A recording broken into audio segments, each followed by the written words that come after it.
Hi friends, welcome to Hamictech Graphics. നമ്മൾ ഇന്ന് ഈ വീഡിയോയിലൂടെ നോക്കാൻ പോകുന്നത് എങ്ങനെയാണ് ഇൻസ്റ്റാഗ്രാമിൽ ലാസ്റ്റ് സീൻ ഓഫ് ചെയ്ത് വെക്കുക എന്നത്. അതായത് നമ്മൾ ഓൺലൈൻ ഉണ്ടെങ്കിൽ ഇതുപോലെ ഒരു പച്ച ലൈറ്റ് കത്തുന്നതായിരിക്കും. ഇതെങ്ങനെ നമുക്ക് ഹൈഡ് ചെയ്ത് വെക്കാം എന്നാണ് നമ്മൾ ഇന്ന് ഈ വീഡിയോയിലൂടെ നോക്കാൻ പോകുന്നത്. അപ്പോൾ ഒട്ടും സമയം കളയാതെ തന്നെ നമുക്ക് വീഡിയോയിലോട്ട് പോകാം. ഇനി നമുക്ക് നമ്മുടെ ഇൻസ്റ്റാഗ്രാം ഓപ്പൺ ചെയ്യാം. അതിനുശേഷം ഇൻസ്റ്റാഗ്രാമിൽ ഇവിടെ താഴെയായിട്ട് റൈറ്റ് സൈഡിൽ കാണുന്ന ഈ ഐക്കണിൽ ക്ലിക്ക് ചെയ്യാം. ഇപ്പോൾ നമ്മുടെ ഹോം പേജ് ഇവിടെ ഓപ്പൺ ആയിട്ടുണ്ട്. ഇനി ഇതാ ഇവിടെ നിന്ന് ഇതുപോലെ ലെഫ്റ്റിലോട്ടൊന്ന് സ്വൈപ്പ് ചെയ്യാമെന്നുണ്ടെങ്കിൽ ഇതുപോലൊരു വിൻഡോ ഓപ്പൺ ആവുന്നതായിരിക്കും. അപ്പോൾ ഇവിടെ താഴെയായിട്ട് സെറ്റിംഗ് എന്നൊരു ഓപ്ഷൻ കാണാം. അതിൽ നമുക്ക് ക്ലിക്ക് ചെയ്യാം.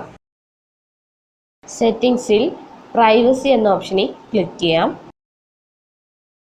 പ്രൈവസിയിൽ ആക്ടിവിറ്റി സ്റ്റാറ്റസ് എന്ന ഓപ്ഷനിൽ നമുക്ക് ക്ലിക്ക് ചെയ്യാം.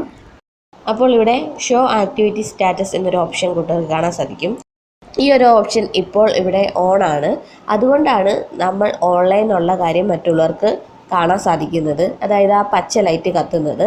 ഇതങ്ങ് ഓഫ് ചെയ്യാമെന്നുണ്ടെങ്കിൽ, ഈ ടോഗിൾ ഓഫ് ചെയ്യാമെന്നുണ്ടെങ്കിൽ പിന്നീട് നമ്മൾ ഓൺലൈനിലുള്ള കാര്യം മറ്റുള്ളവർക്ക് കാണാൻ സാധിക്കത്തില്ല. അതായത് ആ പച്ച ലൈറ്റ് പിന്നെ അവിടെ കാണാൻ സാധിക്കത്തില്ല. അപ്പോൾ നമുക്ക് ഓൺലൈൻ ഹൈഡ് ചെയ്ത് വെക്കണമെങ്കിൽ ഈ ടോഗിൾ അങ്ങ് ഓഫ് ചെയ്ത് വെച്ചാൽ മതി. അപ്പോൾ ഇങ്ങനെയാണ് നമ്മൾ ഇൻസ്റ്റാഗ്രാമിൽ ഓൺലൈൻ ഹൈഡ് ചെയ്ത് വെക്കുന്നത്. അതുപോലെ ഈ ഒരു സെറ്റിങ്ങിനെ പറ്റി ഒട്ടുമിക്ക പേർക്കും അറിയായിരിക്കും. എന്നാൽ അറിയാത്തവരുടെ അറിവിലേക്ക് വേണ്ടിയാണ് ഞാനിത് ഷെയർ ചെയ്തത്. അപ്പോൾ ഈ വീഡിയോ എല്ലാവർക്കും ഇഷ്ടപ്പെടുകയാണെങ്കിൽ ഷെയർ ചെയ്യുക, ലൈക്ക് ചെയ്യുക, കമൻറ്റ് ചെയ്യാം. Thank you. Please subscribe my channel.